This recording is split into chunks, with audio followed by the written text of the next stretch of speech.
नमस्कार।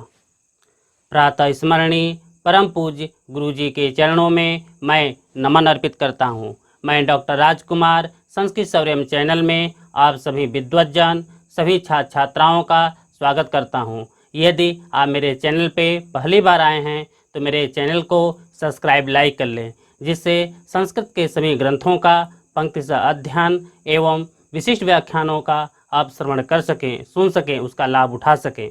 संस्कृत के प्रचार प्रसार के लिए इस वीडियो को अधिक से अधिक आप शेयर करें, जिससे सभी संस्कृत अनुरागियों को इसका लाभ मिल सके।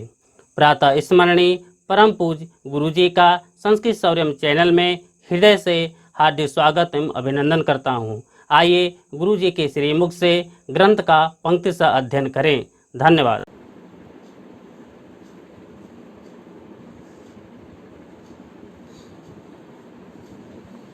नमोस्तनंताय सहस्रमूर्धये सहस्रपादाक्षिशिरोरुवाहवे सहस्रनाम्ने पुरुषाय शाश्वते सहस्रकोटियुगधारिणे नमः। संस्कृत शौर्यम से संबद्ध सभी विद्वद्गण, संस्कृत प्रेमी एवं इस संस्कृत शौर्यम समूह के संचालकगण, आपके इस संधि प्रकरण का प्रारंभ आज हम लोग करने जा रहे हैं। आपने अभी अच संधि और हल संधि दोनों का अध्ययन किया। पिछले दिन हल संधि की पूर्णता हुई और एक बार उसका सिंहावलोकन करना आवश्यक है। ये देखना चाहिए कि कौन सा विषय कैसे हम लोगों ने उसका अध्ययन किया है, कैसे पढ़ा है, कैसे जाना है, कौन सा उसमें विषय ऐसा तो नहीं है कुछ छूट गया है, कुछ और उस पर आकलन करने की आवश्यकता है। इसलिए सिंहावलोकन आवश्यक होता है। हम लोगों ने हल संधि में सर्वप्रथम श्चुत्व संधि का अध्ययन किया और श्चुत्व संधि में स्तोश्चुनाश्चु ये सूत्र है और उसका एक निषेध सूत्र शाद है जिसका अध्ययन किया। इस तरह श्चुत्व संधि में शुनाष्टु सूत्र का और उसके निषेध सूत्र इसमें दो हैं, एक नपदांता टोरनाम और एक तोषी, उसका अध्ययन किया। जस्तो संधि का अध्ययन किया जिसमें जलाम जशोंते सूत्र है और इसके अनंतर हम लोगों ने अनुनासिक संधि का अध्ययन किया जिसका मुख्य सूत्र है यरोनास्को। इसके पश्चात पर सवर्ण संधि जिसका एक ही सूत्र है मुख्य रूप से और वह आपका तोरली और उसके अनंतर पूर्व सवर्ण संधि का। पूर्व सवर्ण संधि के दो मुख्य सूत्र हैं, एक उदास्ता स्तंभो पूर्वस्य और दूसरा जयो होन्यतरस्याम सूत्र। इन दोनों का अध्ययन किया गया। इसके अनंतर छत्व विधायक संधि है जिसका मुख्य सूत्र आपका षष्ठोटी है, उसका अध्ययन हम लोगों ने किया। और फिर अनुस्वार संधि का स्वरूप है जिसके दो सूत्र हैं, एक मोनुस्वार और दूसरा है नश्चापदांतस्य झलि। मोनुस्वार ये पदांत मकार को अनुस्वार करता है, नश्चापदांतस्य झलि ये जो है नकार मकार अपदांत नकार मकार को विधान करता है। और इसी में पर सवर्ण संधि के दो सूत्र हैं, एक है आपका अनुस्वार से पर सवर्ण जो पदांत अपदांत दोनों में विधान करता है और दूसरा है वा पदांत। तो इससे दो सूत्र ये जो है अनुस्वार के स्थान पर सवर्ण करने वाले दो सूत्र हैं। इसके बाद मोनुस्वारा के अपवाद सूत्र जो माँ के आका स्थान में मकार का विधान करने वाले दो सूत्र हैं, एक मोराज समको और दूसरा हेम प्रेवा। और इसके बाद मकार के स्थान में यकार वकार लकार करने वाला वार्तिक है यवलपरियवलावा और एक सूत्र है जो नकार का विधान करता है मकार के स्थान में नपरेना सूत्र है। और इसके अनंतर जो है वो आगम विधान संधि है। जैसा हमने बताया था कि विधेय को आगम बनाने वाले दो सूत्र हैं, एक गुणोक्तुक्षरी और दूसरा मिदचोन्त्यात्पर। तो इन दोनों की सहायता से ही जो विधेय है वो आदेश न होकर के आगम के स्वरूप को प्राप्त करता है। तो पहले उस सूत्र का विवेचन है, इसके बाद फिर उक्टुक आगम का, फिर धुड आगम का, फिर तुक आगम का, और इसके बाद गुंठ नुठ नुठ इनका विधान करने वाला जो आगम है गौ ह्रस्वादचि गौण नित्यम, इन सूत्रों का हम लोग अध्ययन किया। इसके अनंतर ऋत्व संधि से स्वरूप आया, जिसका पहला सूत्र आपका समासुटी, और जिसके आपके प्रयोग आप लोगों ने सिद्ध किया था संस्कर्ता संस्कर्ता। इसमें एक सूत्र की हमने व्याख्या की थी, किंतु हम उससे संतुष्ट नहीं थे। हमने कहा फिर जब चर्चा होगी तो उस पर हम लोग विचार करेंगे। और वो सूत्र है आपका अनुनासिकात परोनुस्वारा। अनुनासिकात में जो पंचमी है, ये पंचमी को हमने बताया था कि इसमें इसको भेद मान करके करेंगे। यद्यपि उसका तात्पर्य भेद ही आता है, किंतु उसको दूसरे स्वरूप से उसका हम लोग ज्ञान करते हैं। और अनुनासिकात में यहाँ जो पंचमी है, तो ल्यव लोपे कर्मण्यधिकरणे च, इस वार्तिक से यहाँ पर पंचमी है, ल्यप का लोप है, वही ल्यप का ही यहाँ प्रदर्शन है अनुनासिकम विहाय यहाँ पर। तो ये एक चीज़ बताना था, उस समय स्मरण में नहीं आया, तो हमने कहा कि सिंहावलोकन में ये चर्चा हम करेंगे। तो यहाँ पर ल्यव लोपे कर्मण्यधिकरणे च, हाँ कर्म में जो है वो पंचमी है, कर्म है अनुनासिकम विहाय, इसलिए वहाँ पर रुकोया। और गम्यमान जो लेवंत पद है वो विहाय है, जिसका वृत्ति में प्रदर्शन है। तो ये विचार आया है यहाँ पर। और इसी में आपका विसर्ग विधान करने वाला सूत्र है कर्वसानी और विसर्जनीय, जिसका हम लोगों ने चिंतन किया। दूसरा ऋत्व विधायक सूत्र, जैसे हमने कहा था कि इसमें ऋत्व विधायक 4 सूत्र हैं। पहले समासुट, दूसरा पुमाखय्यम परे, तीसरा नश्चव्य प्रसान, और चौथा है आपका है नृन पे।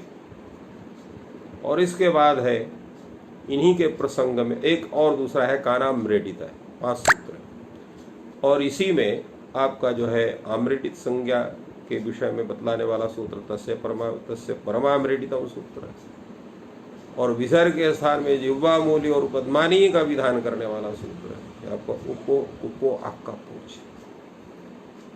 और इसके बाद पुनः तुक विधान संधि का एक स्वरूप प्राप्त होता है, जो 6 को तुक का विधान करता है। यद्यपि 3 सूत्र, किंतु यहाँ पर 2 सूत्रों का खाली कथन है। एक है आपका छेच और दूसरा है पदांतात्वा।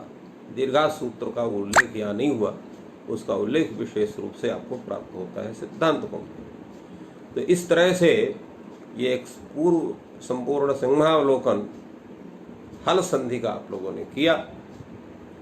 अब हम लोग विसर्ग संधि में प्रवेश करते हैं। विसर्ग संधि में प्रवेश करने के पहले थोड़ा सा विचार करना आवश्यक है विसर्ग संधि के विषय में।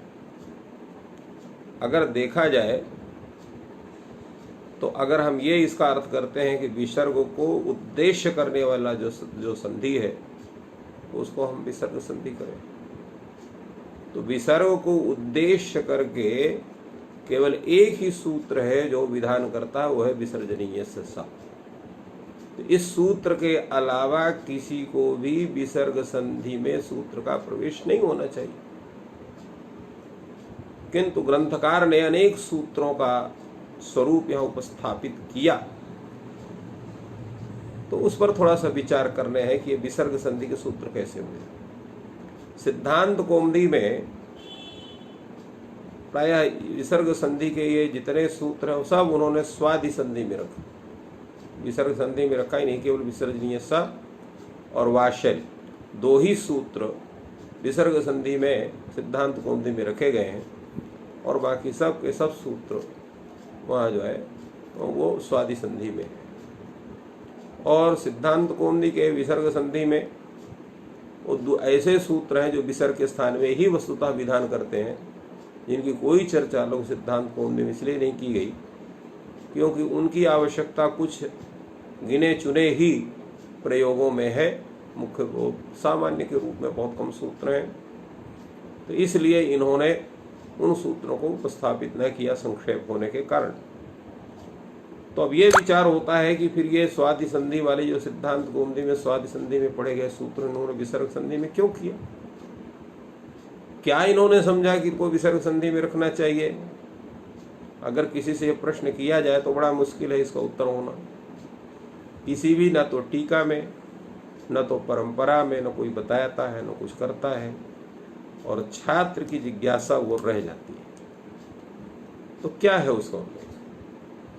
तो विसर्ग संधि के रूप में, विसर्ग के रूप में हम दो स्वरूप पकड़ेंगे। एक विसर्गोद्देश्यक कार्य और एक विसर्ग स्थानिकोद्देश्यक कार्य। दो आप पकड़ के लीजिए। तो विसर्गोद्देश्यक कार्य कौन हो गया? विसर्जनीय सा सूत्र होगा जो विसर्ग के स्थान में सकार करता है, और दूसरा वाशरी सूत्र हो गया जो विसर्ग के स्थान में विसर्ग का विधान करता है। तो ये दो स्वरूप तो आपको विसर्गोद्देश्यक कार्य को हो जाएंगे। और विसर्ग स्थानिकोद्देश्यक कार्य कौन होगा?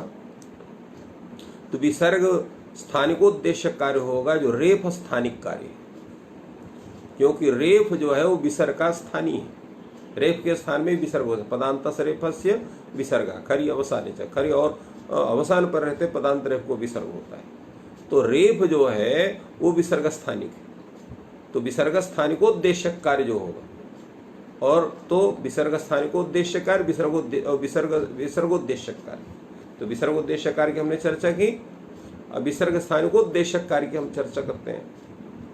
विसर्ग स्थानिकोद्देश्यक कार्य है आपका, वो है तो रोलक प्लुतादक प्लुते है, हश्च है, भो भो प्रवश्य योशी है, रोसुपी है, रोरी है, ढेड़ो पूर्व से दीर्घ होना, तो ये तो दीर्घ करता है।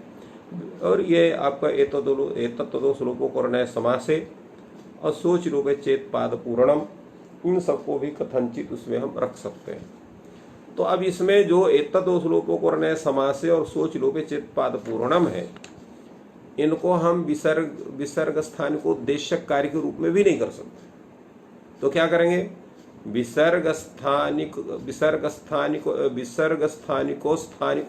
कार्य, अर्थात विसर्ग का जो स्थानीय और उसका जो स्थानीय। तो विसर्ग का स्थानीय हुआ रेप, और रेप का स्थानीय कौन होगा? तो सकार, पदांत सकार। तो इस तरह से इसको किसी न किसी रूप में इसकी संगति लगानी पड़ेगी। तो तीन स्वरूप हमारे सामने उपस्थित होते हैं: विसर्गोद्देश्यक कार्य, विसर्ग स्थानिकोद्देश्यक कार्य, विसर्ग स्थानीय स्थानिकोद्देश्यक कार्य। ये तीन अगर रखते हैं तो ये पूरी की संगति आपकी बन जा रही है, जिसके पहले से दो सूत्र हुए आपके विसर्जनीय वाशरी, और इसके बाद आपका अतोरोर प्लुतादक प्लुते, हश्चा, भो भो पूर्व से योशी, और आपका जो है ये रोसुपी, तो ये रेफ करता है, इसका उसका उस रूप में नहीं है, परंतु उसको भी आप रख सकते हैं जो है। और रोरी, ये हो जाएंगे आपके विसर्ग स्थान को उद्देश्यक कार्य। और एतद श्लोपोकरण समास से हली, सोच लोपे चेत पाद पूर्णम, ये दोनों विसर्ग स्थानिकोद्देश्यक कार्य। तो इस तरह से ये पूरे संधि का एक स्वरूप बनता है, जिसकी एक परिकल्पना आप कर सकते हैं। तो अब चलिए हम लोग विशेष रूप से आज के इस संधि प्रकरण से विषय में हम लोग चर्चा करते हैं। अभी हम लोगों ने चर्चा किया इसका विसर्ग संधि के रूप में, जो ये इस प्रकरण में ये सूत्र पढ़े गए हैं, इनका उस संबंध क्या इस प्रकरण से संभव हो सकता है या नहीं हो सकता है, इस पर हम लोगों ने विचार किया। अब हम लोग चलते हैं इन सूत्रों के स्वरूप पर विचार करते हैं। पहला सूत्र आपका है विसर्जनीय से सह, जिसको यद्यपि आप लोगों ने पढ़ लिया है, हल संधि में भी ये आया हुआ है, न शब्द प्रसाद इसके प्रसंग में, वहां भी इसकी व्याख्या हुई है। चलिए आज नवीन क्या हो सकता है, इस पर विचार हम लोग करते हैं। विसर्जनीय सह स्पष्ट है, खरी की अनुवृत्ति होती है, खर की खरवसानी और विसर्जनीय है। इस सूत्र से खर यहाँ पर आता है, जिसे हमने बताया था आपको, और खर पर रहते विसर्ग के स्थान में ये सकार का विधान करता है। विसर्जनीय से ये षष्ठ्यंत है, सा ये प्रथमांत है, अनुवृत्त जो खरी है वो सप्तम्यंत है। तो खर प्रत्याहार घटक वर्णाव्यवहित पूर्वत्व विशिष्टस्य विसर्जनीयस्य अर्थात विसर्गस्य स्थाने सकारादेशो भवति या सकारादेश स्यात्। ये आप इसका अर्थ कर सकते हैं कि खर प्रत्याहार घटक वर्णों से अव्यवहित पूर्वत्व विशिष्ट या व्यवहित पूर्व जो विसर्ग है उसके स्थान में सकार आदेश होता है। अब प्रयोग, अब थोड़ा सा विचार यहाँ करने लायक है विसर्जनीय सूत्र में, कि आप कहते हो कि विसर्जनीय सह इस सूत्र में आप खरवसान्योर विसर्जनीय, इस सूत्र से आप खर पद को लाते हैं। तो थोड़ा सा विचार ये है कि एक योग निर्दिष्टानाम सहैव प्रवृत्ति सहैव निवृत्ति, ये नियम है, परिभाषा है। यहाँ पर खर्च अवसानम च इति खरवसाने तयोः खरवसानयोः, यहाँ द्वंद्व समास और इतरेतर द्वंद्व होने के कारण दोनों का एक साथ पाठ है। तो एक योग निर्दिष्ट होने के कारण इनकी अनुवृत्ति और निवृत्ति दोनों भी साथ साथ होगी।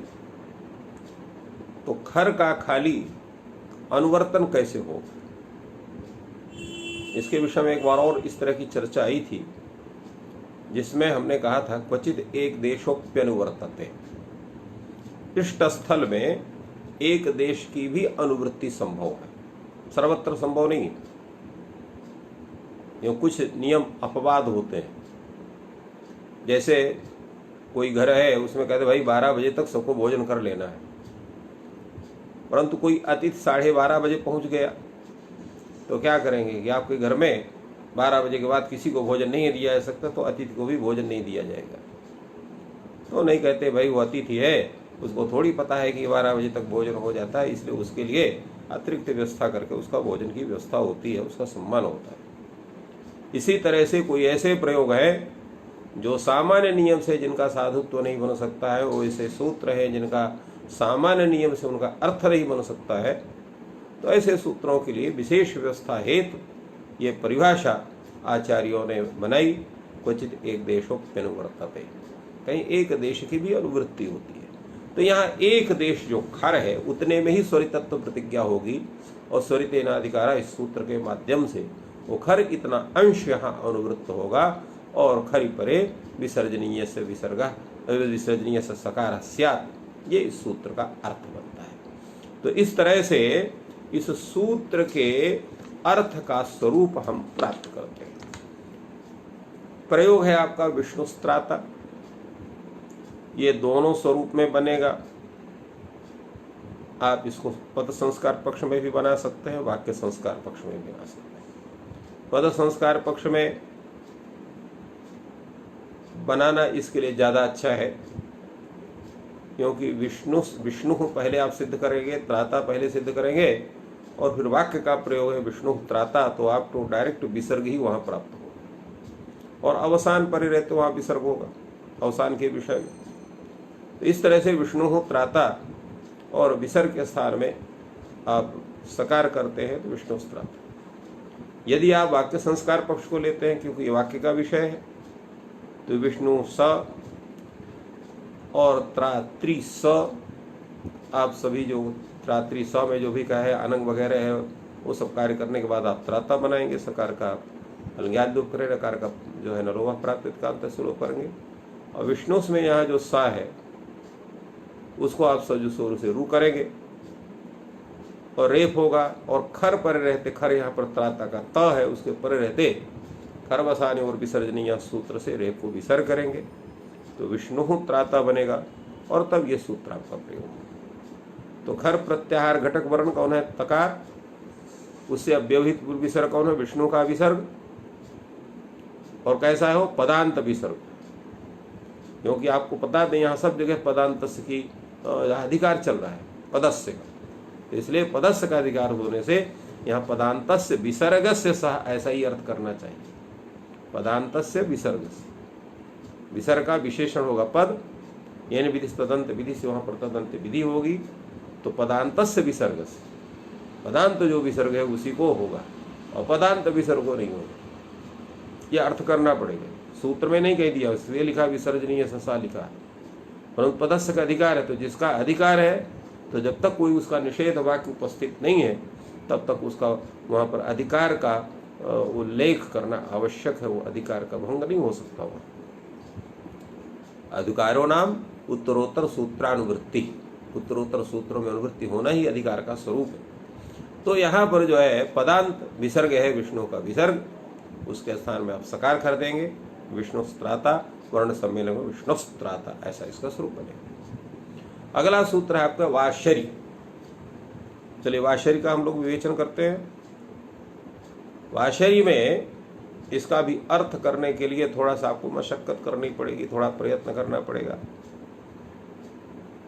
देखिए दो स्वरूप हैं, एक तो जैसा लिखा है वैसे मान करके उसका ज्ञान करके आगे चल दीजिए, दूसरा स्वरूप ये है कि ये स्वरूप बना कैसे इसकी परिकल्पना करके और उसका ज्ञान करके तब आगे चलिए।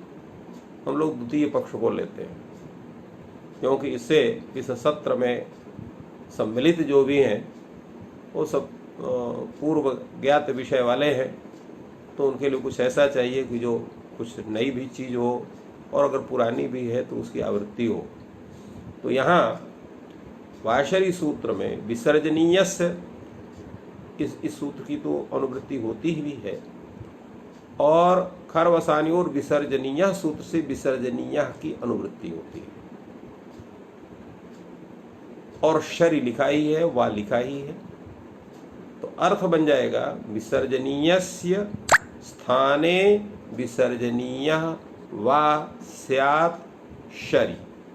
ये इस सूत्र का है। और पदस्य का अधिकार है, तो पदान्तस्य, पद वहाँ पर तदंत विधि करेंगे, तो पदान्तस्य विसर्जनीयस्य और षष्ठी स्थाने योगस्य स्थाने आ जाएगा, तो पदान्तस्य विसर्जनीयस्य स्थाने विसर्जनीय वा स्यात् शरी, ये सूत्र का अर्थ बनेगा।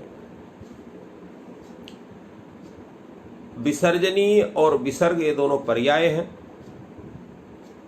इसलिए यहाँ पर सूत्र में विसर्गस्य विसर्गो वा स्यात् लिखा। पदान्तस्य इसलिए नहीं उल्लेख किया इन्होंने कि जैसे प्रसिद्ध चीज का उल्लेख नहीं होता है, जैसे सबको पता है कि संध्या वंदन करना है तो स्नान आवश्यक है, इसलिए वाक्य आया अरहा संध्याम उपासीत, तो वहाँ ने लिखा है कि प्रातः स्नात्वा अरहा संध्याम उपासीत, क्योंकि स्नान करना वो तो शुरू से ही वो प्राप्त है, इसलिए यहाँ पर इन्होंने पदान्तस्य का उल्लेख नहीं किया, किंतु जब अर्थ करेंगे आप तो उसका उल्लेख करेंगे। जैसे जब आप संध्या वंदन करेंगे तो स्नान करके ही संध्या वंदन, के बिना स्नान के संध्या वंदन नहीं करेंगे। तो इसी तरह से यहाँ पर जो स्वतः प्राप्त स्वरूप है पदस्य का अधिकार होने के कारण, परंतु अर्थ करेंगे तो ऐसा ही करेंगे, पदान्तस्य विसर्गस्य विसर्गो वा स्यात् शरी, ये इसका अर्थ आप करेंगे। प्रयोग है आपका हरिष्येते हरिष्येते, इसको भी दोनों रूप में ले सकते हैं। इसको आप पद संस्कार पक्ष में भी ले सकते हैं, वाक्य संस्कार पक्ष में भी ले सकते हैं। हमारी दृष्टि से यहाँ पर पद संस्कार पक्ष उचित है। और एक चीज और बता, मैं किसी एक विद्वान का प्रश्न हुआ कि हरिष्येते को इसमें स्तोष चुनाश्चु सूत्र से च्युत होता है, और इसी का एक जुड़वा भाई रामश्येते वहाँ आ चुका है, तो इसको विसर्जनीय का उदाहरण क्यों माना गया, इसको हलि संधि का उदाहरण क्यों न माना जाए, इसको विसर्ग संधि का उदाहरण क्यों माना जाए। तो हमने यहाँ पर यही समाधान उनका किया था कि पद संस्कार पक्ष में ये विसर्जनीय का उदाहरण बनेगा। वाक्य संस्कार पक्ष में जो है वो हल संधि का उदाहरण बनेगा, क्योंकि हल उद्देश्यक कार्य वहां पर होगा। और यद्यपि दोनों पक्ष में दोनों का स्वरूप बन सकता है, परंतु एक परिकल्पना करनी पड़ेगी जहां साक्षात विसर्ग उद्देश्य करके विधीयमान कार्य, तो प्रिय शंका हो सकती है कि इसका तात्पर्य ये नहीं है कि जिस संधि का वह प्रयोग है उस संधि के अतिरिक्त किसी अन्य सूत्र की प्रवृत्ति वहां नहीं होनी चाहिए, ऐसा कोई नियम नहीं। परंतु मुख्य जो स्वरूप प्राप्त होता है उस संधि में वो स्वरूप वहां होना चाहिए। ठीक इसी ढंग से हरि धन शेते में यहाँ हरि का आपने पृथक रूप से उसका साधुत्व बनाया। हरि शब्द से व्यक्ति पुकार की संज्ञा सकार का रुत्व विसर्ग के हरि ही बना। और शेते सिंह शैने धातु सिंह शैने धातु से लट लकार प्रथम पुरुष एक वचन में शेते रूप आपने बनाया, वो पृथक रूप से बनाया। और यहाँ वाक्य का संयोजन किया दोनों पदों से हरि ही शेते, तो यहाँ इस सूत्र की प्रवृत्ति होगी, क्योंकि यहाँ विसर्जनीय सा से सा प्राप्त होगा। खर पर शेते का श है, उसके स्थान में सा प्राप्त होगा। और ये वाशरी सूत्र क्या है, उसका अपवाद सूत्र है। निरवकाशो विधिर अपवादा, तो अपवाद सूत्र, उसको अपवादत्वाद बांध करके यहाँ विसर्ग के स्थान में विसर्ग का विकल्प से विधान करेंगे, तो हरि शेते ऐसा एक स्वरूप होगा। और जब ये पक्ष में जब इस सूत्र की प्रवृत्ति विसर्ग विधान है तो नहीं होगी, तब विसर्जनीय ससा सूत्र आएगा वहां पर, और विसर्ग के स्थान में सकार करेगा, तो वहाँ हरिश धन शेते बनेगा। और उस सकार को स्तोश्चुनाश्चु सूत्र च्युत करके उस सकार के स्थान में शकार का विधान करके हरिष्येते ऐसा रूप आप सिद्ध करते हैं। तो यहाँ पश्चात या पक्ष में कह लीजिए, पक्ष में स्तोश्चुनाश्चु सूत्र की प्रवृत्ति होती है, किंतु मुख्य विधान किसका हो रहा है, विसर्ग का हो रहा है, इसलिए विसर्ग संधि का उदाहरण ही इसको माना जाता है। और पद संस्कार पक्ष में विशेष रूप से, वाक्य संस्कार पक्ष में भी इसको मान सकते हैं, दोनों स्वरूप इसका बन सकता है। अगला सूत्र है आपका, जैसे हमने कहा था कि विसर्ग संधि के 3 स्वरूप है, विसर्गोद्देशक संधि, विसर्ग स्थानिकोद्देशक संधि, विसर्ग स्थानी स्थानिकोद्देशक संधि। तो यहाँ अब द्वितीय स्वरूप आपके सामने उपस्थित हो रहा है। द्वितीय स्वरूप की तैयारी में आपका सूत्र है जो विसर्ग के स्थानी को निर्मित करता है, बनाता है, वो सूत्र आपका ससजुषोरु। अब ससजुषोरु यह जो सूत्र है, इसमें देखिए इन्होंने पदस्य को दे दिया और सस्य सजुष सजुष, तो सश्च सजुश्च इति ससजुषौ, तयोः ससजुषो, ये षष्ठ्यंत है, रु ये प्रथमांत है। पद की अनुपदस्य का अधिकार है, और पदस्य का अधिकार होने के कारण यहाँ जो है अर्थ इसका बना पदान्तस्य सजुषश्च। तो पदान्तस्य सकारस्य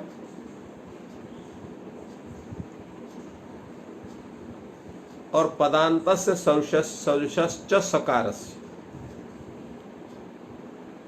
यहाँ पर एक स्वरूप और बन सकता है। पदान्तस्य, तो इसका जो स्वरूप बनाएंगे, पहले तो इसका अर्थ का स्वरूप बनाएंगे तभी आप बनेंगे।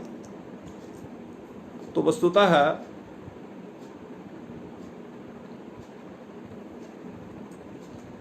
इसका अर्थ क्या बनाना चाहिए, कैसे करना चाहिए, तो इसका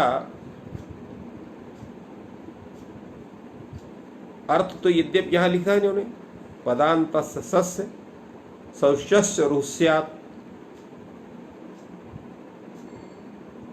अब यहां जो है इसका एक स्वरूप उचित रहेगा, इसका अर्थ ऐसे बन सकता है, सकारांतम यत् पदम सजुष शब्दांतम यत् पदम तदंतस्य रूह स्यात्। पद को हम विशेष, क्योंकि पदस्य का अधिकार चल रहा है, तो पदस्य को हम विशेषण बना लेंगे। यहां इन्होंने जो लिखा वृत्तिकार ने, वो पद शब्द को सकार का और सजुष का विशेषण बनाया और तदंत विधि किया। तो इसलिए यहां पर पदांत से सजुष शब्द से च रूह स्यात् अर्थ किया। अगर आप पदस्य को वैसे ले, पदस्य को विशेषण बना दीजिए, विशेष बना दीजिए, और सा को सजुष, स और सजुष को इसको विशेषण बना लीजिए, तो क्या हो रहा है, सकारांतम यत् पदम, यहाँ सा में यहाँ पर तदंत विधि, सकारांतम यत् पदम सजुष शब्दांतम च यत् पदम तदंतस्य रूह स्यात्। षष्ठी स्थाने योगा सूत्र लगेगा और अनोन्त्यस्य सूत्र लगेगा। षष्ठी अंतस्य अलाह हो जाएगा और षष्ठी स्थान योग से स्थानिक संबंध हो जाएगा। तो सकारांतम सजुष शब्दांतम यत् पदम तदंतस्य अंत्यस्य अलह स्थाने रूह स्यात्, ये अर्थ का स्वरूप बनेगा। अभी देखिए, जब अर्थ का स्वरूप बनाते हैं तो लाभ क्या और हानि क्या है, इस पर थोड़ा सा विचार कर लीजिए। क्योंकि ग्रंथकार ने तो पदस्य को विशेषण माना, तो अगर पदस्य को आप विशेषण मानेंगे तो परम सजुष शब्द है, तो परम सजुष शब्द तो होगा नहीं।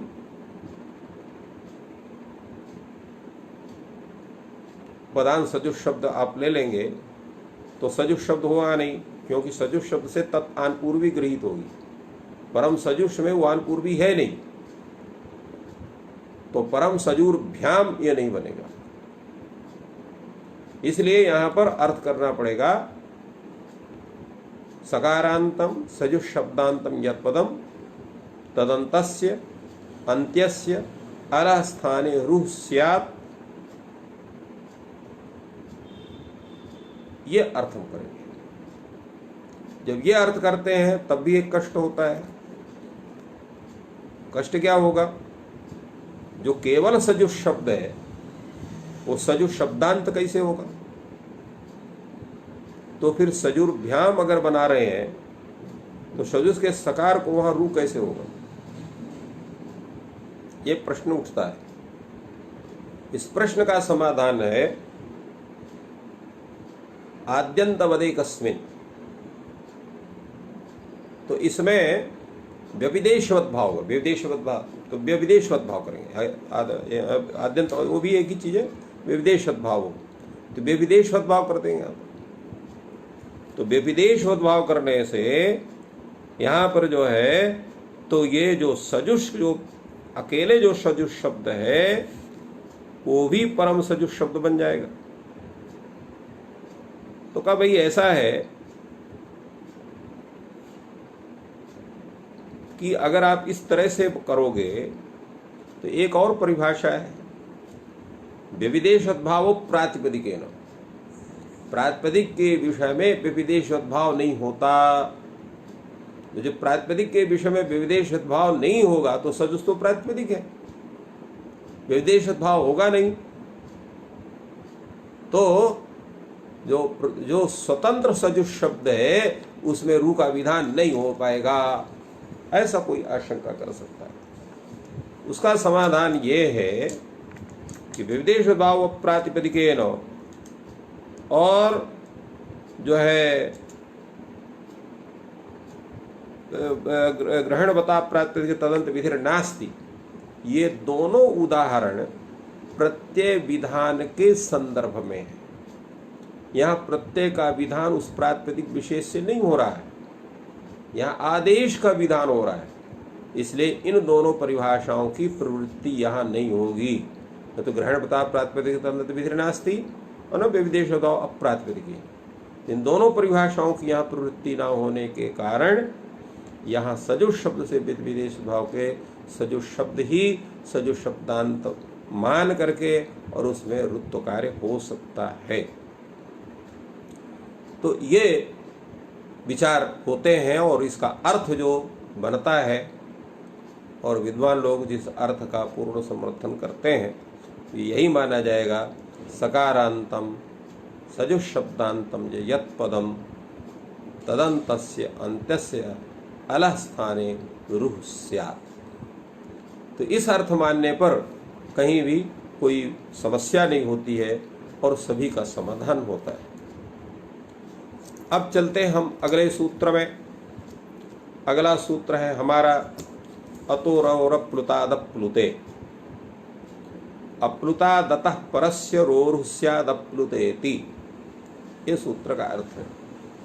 अतः ये पंचम्यंत है, रोह ये है षष्ठ्यंत है, अप्लुतात ये भी पंचम्यंत है और अप्लुते ये सप्तम्यंत है। देखिए हम लोगों ने जो सूत्र का जो स्वरूप है अतः रोह अप्लुतात अप्लुते, तो अप्लुतात ये अतः का विशेषण है। तो अप्लुतात अतः ये हो गए। अब अप्लुतात अतः में चूंकि पंचमी है इसलिए तस्मात् इत्युत्तरस्य इस सूत्र की प्रवृत्ति होगी और उसका जो विधेय अंश है वह है परस्य, वो यहाँ उपस्थित हो जाएगा। तो अप्लुतात अतः परस्य और रोह ये षष्ठ्यंत है तो परस्य रोह ये अर्थ हो गए। इसके बाद जो है अप्लुते लिखा हुआ है।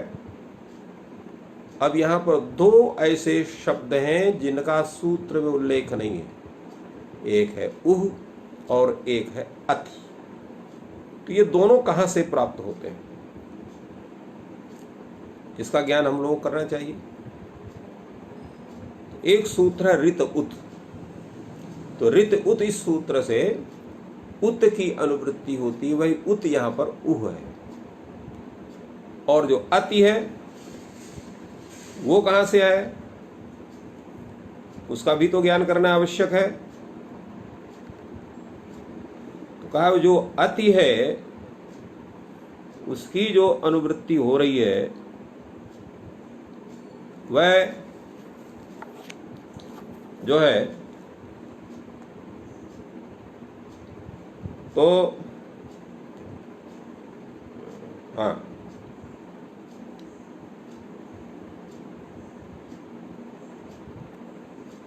एंगा पदांतादति सूत्र से, तो एंगा पदांतादि सूत्र से अति की अनुवृत्ति हो रही है और रित उत से उत की अनुवृत्ति हो रही है। तब इसका अर्थ बनता है अप्लुतात् ततः परस्य रोरुः स्यात् अप्लुते अति। और अति जो है ये अप्लुते का विशेष्य बन जाता है। तो इस तरह से इसका स्वरूप बनता है कि अप्लुत आकार से पर रू को ऊ होता है, रू के स्थान में षष्ठी स्थानीय होगा। सूत्र का संबंध यहाँ पर भी स्थानीय इसका जो है वो विधेय वाक्य विधेय अंश है वो यहाँ उपस्थित होगा। तो रोह स्थाने उह स्यात् अप्लुते अति, अप्लुत आकार पर रहे। अब एक प्रश्न ये हो सकता है कि ये अप्लुते क्यों कहा, खाली अत इतने रख देते।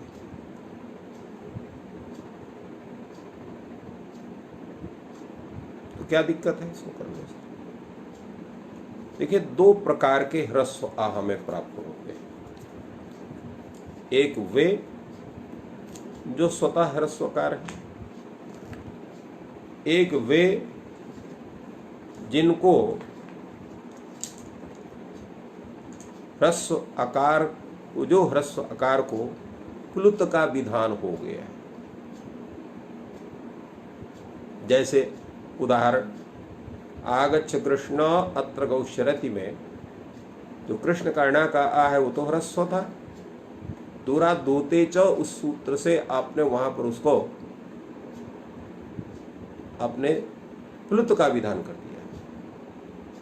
तो इस तरह के जो भी ऐसे ह्रस्व आ हैं जिनको प्लुत का विधान हुआ है उनका ग्रहण न हो, इसलिए अप्लुत कहा गया। तो पुनः प्रश्न हो सकता है कि जब प्लुत ही है तो वो तो त्रिमात्रिक हुआ, अत से तो केवल एक मात्रिक का ही ग्रहण होगा, तो अत से ही वो अप्लुत भी हट जाएगा, फिर अप्लुत रखने की क्या आवश्यकता है। तो उसका समाधान यह है कि जो प्लुत होगा वो जितने प्लुत विधायक सूत्र हैं, वो चाहे आपके दूराद्वैपेचा सूत्र हो या अन्य आपके जो सूत्र हैं, ये सब 8वें अध्याय के द्वितीय पाद से संबद्ध है, इसलिए त्रिपादी। अतोर और प्लुताद प्लुते इत्यादि जो सूत्र है, अष्टा सूत्र है, ये क्या है? ये सपा सप्ताध्याय के 6वें अध्याय के। तो सभी प्लुत इनके दृष्टि में असिद्ध हो जाते हैं। तो जिनको प्लुत विधान हुआ है, भले वो इस दृष्टि में असिद्ध होकर के केवल ह्रस्वकार के रूप में वहां इनके समक्ष प्रस्तुत हो रहे हैं, वो अप्लुत अत नहीं कहे जा सकते, वो प्लुत अत ही कहे जाएंगे। इस कारण से यहां अप्लुत कहा गया। तो ऐसा ह्रस्वकार जिसको प्लुत विधान कभी भी ना हुआ हो, वही यहां पर गृहीत हो सकता है। और ऐसा ह्रस्व आकार जो पर में है, उसको भी कहीं प्लुत विधान कभी ना हुआ हो रहा हो, ऐसा वो गृहीत होगा। बाद में इसका हम विचार करेंगे, अभी केवल अर्थ को बतलाने के लिए कि अप्लुत और अप्लुते में क्या उसमें। तो इस सूत्र का अर्थ बनेगा, तस्मिन् दृष्टि पूर्व सूत्र को भी जब हम लगा लेते हैं तो अप्लुत ह्रस्वाकाराव्यवहित पूर्वत्व विशिष्टस्य अप्लुत अकारात् परस्य रोह स्थाने उह स्यात्, ऐसा इसका स्वरूप बनेंगे। अर्थात अप्लुत अकार के से अव्यवहित पूर्व जो अप्लुत अकार से पर रू है, उस ऊ है, रू है, उसके स्थान में ऊ होता है। अब एक प्रश्न ये होगा, आपने कहा रो रूह स्यात्, तो सज सोरू से जब रू करोगे आप, रू करने के बाद उकार के उद्देश्य जब नासिक से इत संज्ञा हो जाएगी, तस्य लोपा से लोप हो जाएगा, तो रेफ ही ना रहेगा वहां, रू कहाँ रहेगा। तब सूत्रकार ने यहां पर रो रूह ऐसा क्यों कहा, व्याख्याकार ने उसको, सूत्र में भी रोह लिखा हुआ है, रेफस से नहीं लिखा हुआ है, जो रेफस से होना चाहिए। अतो रोरप्लुता प्लुतिम, यहाँ पर ऐसा क्यों लिखा हुआ। तब उस सब का समाधान ये है कि रू शब्द का अर्थ वहां पर है उकार इत संज्ञा विशिष्ट रेफ। तो उकार इत संज्ञा विशिष्ट रेफ जो है, वो जब उसका अर्थ हो गया तो सामान्य रेफ गृहीत नहीं होगा। तो कहेगा सामान्य रेफ भी अगर गृहीत हो जाए तो क्या दिक्कत है। तो कहा दिक्कत यह है, जैसे पुनर्धन रमते, पुनर का जो रेफ है वो भी रेफ है, रमते का रा जो है वो भी रेफ है, और रेफ वो हास्य में आता है। तो पुनर के रा को भी ऊ होकर के और गुण होकर के पुनोरमते रूप बनना चाहिए, पुनरमते थोड़ी बनेगा उसमें। जैसे मनोरथा बनता है उसी तरह से पुनोरमते बनेगा। इसलिए यहां पर रू कहा उन्होंने, रेफ नहीं कहा। तो जब रू कहते हैं तो उकार इत संज्ञा विशिष्ट रेफ ही गृहीत होगा, सामान्य रेफ गृहीत नहीं होगा। यही उसका मुख्य तात्पर्य। अब प्रयोग पर आते हैं, क्योंकि सूत्र की व्याख्या बहुत हो गई। सूत्र है और प्रयोग है आपका शिवोर्चा। शिवोर्चा में ये भी वाक्य है और ये केवल वाक्य संस्कार पक्ष का ही ये स्वरूप, पद संस्कार पक्ष में शिव ऊर्जा नहीं बन सकता है, वाक्य संस्कार पक्ष का है। वाक्य संस्कार पक्ष में शिव सु और अर्च सु में वहां उकार की संज्ञा सकार करूं तो अर्चा बन जाएगा, और यहां शिव सा अर्च ऐसा ही रहेगा। और यहां पर पदांत सकार है, पदांत सकार मान करके सशोरु सूत्र से यहां पर भी सकारांतम यत पदम, सकारांत पद कौन है? शिवसा। तदंत जो है उसका अंत अल कौन है? तो स है, उसके स्थान में रू करेंगे तो शिव रू अर्चा बनेगा। और उकार के उद्देश्य नासिक सूत्र से संज्ञा तसलोपा से लोप करेंगे शिव र अर्चा। और शिव र अर्चा ऐसी अवस्था में सूत्र लगेगा आपका अतोर प्लुतात प्लुते। अप्लुतकार कौन है यहाँ पर? शिव र में वा का आ, उससे पर रेप है। रेप का मतलब उकार संज्ञा विशिष्ट रेप, जिसको हम रू शब्द से यहाँ संबोधन करते हैं, उसके स्थान में यहाँ पर ऊ का विधान होगा, क्योंकि अपलुत आकार अर्चा का अपरे हुए हैं, इसलिए र के स्थान में ऊ कर दिया आपने। शिव ऊ अर्चा बन गया। शिव ऊ अर्चा इस अवस्था में आपका सूत्र लग जाएगा आद्गुणा, आवरण से अच परे हुए है, और यहाँ जो है आप गुण करेंगे तो शिवो अर्चा बन जाएगा, और सूत्र लग जाएगा एंगा पदांतादति। पदांत एंग कौन है? शिवो का ओ, और ह्रस्वकार परे कौन है? अर्चा का अ। तो यहाँ पूर्व रूप का विधान करेंगे, अर्थात ओ और आ के स्थान में पूर्व रूप ओ का विधान हो जाएगा, तो शिवोर्चा यह आपका रूप बनेगा। सिद्धांत कौमुदी में यहां पर एक शंका उठाई गई है कि शिव उ अर्चा जब ये स्वरूप बनता है तो उ जो है ये वस्तुतः सा के स्थान में रू और रू के स्थान में उ हुआ, तो ये प्रथमा विभक्ति का स्वरूप माना जा सकता है। तो जब प्रथमा विभक्ति का स्वरूप हो जाएगा तो प्रथमयोः पूर्व सवर्ण एक सूत्र है, वो कहता है कि अक से प्रथमा और द्वितीया संबंधी अच हो तो वहां पूर्व सवर्ण दीर्घ होता है। तो यहाँ पूर्व सवर्ण दीर्घ होना चाहिए, शिवार्चा बनना चाहिए, शिवोर्चा नहीं बनना चाहिए, ऐसा प्रश्न उठाया गया और उसका समाधान किया कि एक और दूसरा प्रथम पूर्व सवर्ण का निषेध सूत्र है नादिच, वो कहता है कि इच परे रहते, अवर्ण से इच परे रहते, अवर्णादिच परे न पूर्व सवर्ण दीर्घा, अर्थात अवर्ण से अच परे हो तो वहाँ पूर्व सवर्ण दीर्घ नहीं होता है। तो इस तरह से एक शंका वहाँ पर भी उठाई गई है। तो ये है आपका अतोरोर प्लुतात प्लुते, इस सूत्र का तात्पर्य। अपलुत के विषय में हम बता चुके हैं कि अपलुत क्यों कहा गया है दोनों पक्ष में। सिद्धांत कौमुदी में या उनके टीकाओं में इनके उदाहरण बतलाए गए हैं कि कहाँ कहाँ उदाहरण इस तरह के हैं। इनका उदाहरण आप लोग पढ़ सकते हैं, बहुत विस्तार पर हम नहीं जाएंगे लघु सिद्धांत कौमुदी ग्रंथ होने के कारण ये, और इसका और विशद व्याख्यान है, बहुत चर्चा इसमें है, तो उस पर न जा करके हम लोग चलते हैं हश्चा सूत्र के पास। हशिचा सूत्र का भी यही अर्थ है। अतोरोर प्लुताद प्लुते, इस सूत्र में अतोरोर प्लुतात इतना अंश यहाँ अनुवृत्त होता है।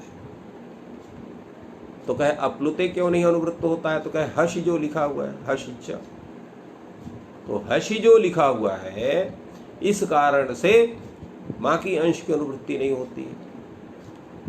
तो देखिए अनुवृत्ति के तीन स्वरूप हैं।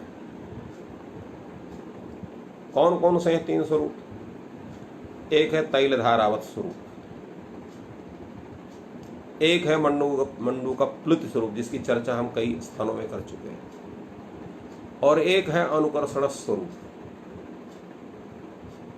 अनुकर्षण का तात्पर्य होता है कि जिस सूत्र में अनुवृत्ति होनी है तत्सूत्र घटक किसी वर शब्द के द्वारा पूर्व सूत्र या पर सूत्र से उतने अंश का ग्रहण करना, अनुवर्तन करना या अनुकर्षण करना।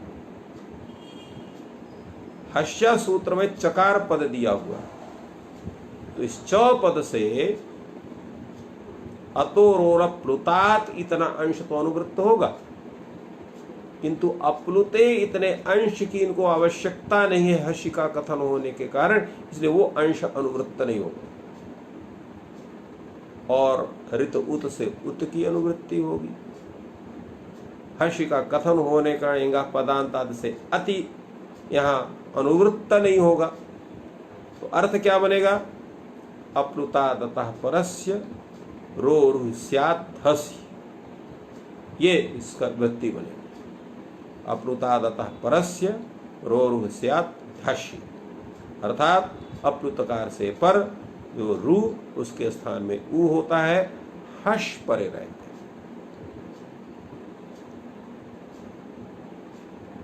यहां पर जो अप्लुत का इत्यादि कथन है, इसकी भी वही व्याख्या होगी, वही समाधान होगा जो पूर्व सूत्र में है, इसलिए अलग से इसमें उसकी व्याख्या करने की आवश्यकता नहीं है। अर्थ भी इसका जो होगा, तो ये इसका जो प्रयोग हुआ है ये भी वाक्य संस्कार पक्ष का ही गृहीत होगा, पद संस्कार पक्ष का गृहीत नहीं होगा। तो शिवो वंद्या वाक्य का स्वरूप है, शिव शब्द है, वंद्य शब्द है, इनकी प्रातिपदिक संज्ञा करेंगे, सुविभक्ति करेंगे तो शिवसु वंद्यसु, वंद से में उकार की संज्ञा और पदांत सकार होने से और रुत होगा, विसर्ग होगा, वंद्या बन जाएगा। परंतु शिवस वंद्या जब ये रहेगा यहाँ सकार को रुत तो हो सकता है, विसर्ग नहीं हो सकता। क्यों नहीं होगा विसर्ग? इसलिए यहाँ खर पर है न अवसान पर है। अगर इसको पद संस्कार पक्ष मानेंगे तो यहाँ पद हो जाएगा, अवसान मिल जाएगा, शिव के विसर्ग हो जाएगा। जब विसर्ग हो जाएगा तो कोई सूत्र नहीं उसको सकार कर नहीं आवे, इसलिए आपकी मजबूरी है कि इसको आप वाक्य संस्कार पक्ष में ही सिद्ध करो। तो शिव स वंद्या, इस अवस्था में सज स्वरूप से आपने रू किया, सकारांत पद हुआ शिवसा, तदंत पद का जो अंत अल है वो होगा आपका स, उसके स्थान में रू का विधान हो जाएगा। शिव रू वंद्या, उकार की संज्ञा हुई, अब सूत्र लग जाएगा हस्या। अप्लुतकार कौन है? शिवस, शिव र में वा का आ, उससे पर यहाँ उकार संज्ञा विशिष्ट रेफ है र, उसको आपने ऊ कर दिया तो शिव ऊ वंद्या बन जाएगा। अब सूत्र लग जाएगा आपका अदगुण, अवर्ण है शिव में वा का आ, अच पर है ऊ, और इन दोनों के सपूर्व पर के स्थान में गुण ओ का विधान होगा और बनेगा आपका शिवो वंद्या। ये दोनों सूत्र जो उत्त विधान करने वाले हैं ये सामान्य सूत्र है। एक ढंग से देखा जाए तो विसर्जनीय विसर्ग संधि में ये जो आपने जितने सूत्र पढ़ा है, विसर्जनीय स वाशरी सजसोरु अतोरोर प्लुतात प्लुते और हसिच, ये सब के सब सूत्र सामान्य सूत्र है। सर्वत्र इनकी अपने उद्देश्य में प्रवृत्ति होगी, कहीं भी प्रयुक्त हो सकते हैं, वाक्य में भी हो सकते हैं, पद में भी हो सकते हैं, कहीं भी जहाँ इनके यद्यप ससुसोरु की प्रवृत्ति तो सर्वत्र हो सकती है, किंतु अतोरोर प्लुतात प्लुते और हस्य इनकी प्रवृत्ति वाक्य संस्कार पक्ष में ही होगी, पद संस्कार पक्ष में नहीं होगी, क्योंकि उनका स्वरूप ही नहीं बन सकता है। तो इस तरह से इन दोनों सूत्रों का हम अध्ययन करते हैं। और अगला सूत्र हमारे सामने उपस्थित हो रहा है, जो सूत्र सामान्य सूत्र भी है और विशेष सूत्र भी है। तो दोनों स्वरूप कैसे इसके बनते हैं, आइए इसका अध्ययन हम लोग करते हैं। भो भगो अगो अपूर्वस्य योष, ये सूत्र कहता है एतत् पूर्वस्य रोर्यादेशः रोर्यादेशो अशि। यहाँ एतत् पूर्वस्य अर्थात भो पूर्वस्य, भगो पूर्वस्य, अघो पूर्वस्य, अवर्ण पूर्वस्य, अपूर्वस्य लिखा है। तो अ जब अकेले रहेगा तो अवर्ण का ग्राहक होगा। क्यों ग्राहक होगा अवर्ण का? अपूर्व से लिखा है, एक मात्रिक लिखा हुआ है, एक मात्रिक, तो एक मात्रिक जो अ है उनका ग्रहण हो का, ऐसा नहीं है। सूत्र आपका अणुदित सवर्णश्चा प्रत्यय, अविधीयमान जहां पर भी अण होगा वो अपने स्वसवर्ण का संगी होगा। यहाँ पर अविधीयमान अण है अपूर्वस्य में अ, वो स्वसवर्ण अर्थात जितने हैं अष्टादश प्रकार के अ सब का वो संज्ञा होगा। इसलिए अपूर्वस्य का अर्थ अवर्ण पूर्वस्य कहा जाता है, अर्थात अष्टादश प्रकार अवर्ण पूर्वक जो रू हो। ये रू कहाँ से आया? रोरिया देशा से आया। तो एक सूत्र है रोह सुपी, तो रोह सुपी सूत्र से रोह की अनुवृत्ति होती है, और रोह की जब अनुवृत्ति आपकी होगी तब इस सूत्र बने, तब अर्थ बनेगा भो पूर्वस्य। अब एक प्रश्न और होता है, ये पूर्वस्य सबके साथ क्यों लग रहा है? आ के साथ लिखा है इसलिए अ के साथ लगे, बाकी के साथ क्यों लगता है भाई? तो कहा इसमें समास है। भोश्च, भगोश्च, अघोश्च, अश्च।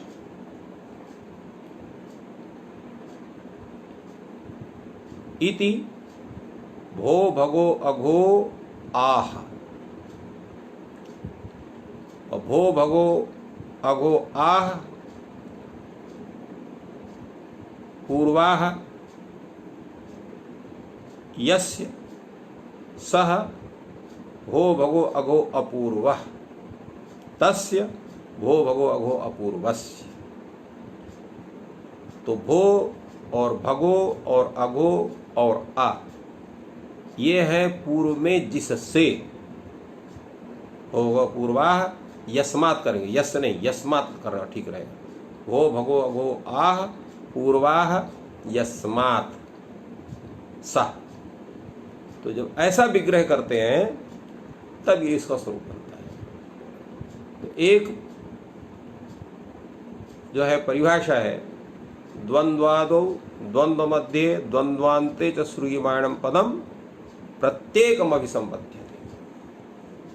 तो यहाँ जो पूर्व शब्द है ये क्या है? द्वंद्वांत में पठित, इसलिए प्रत्येक के साथ इसका संबंध होगा।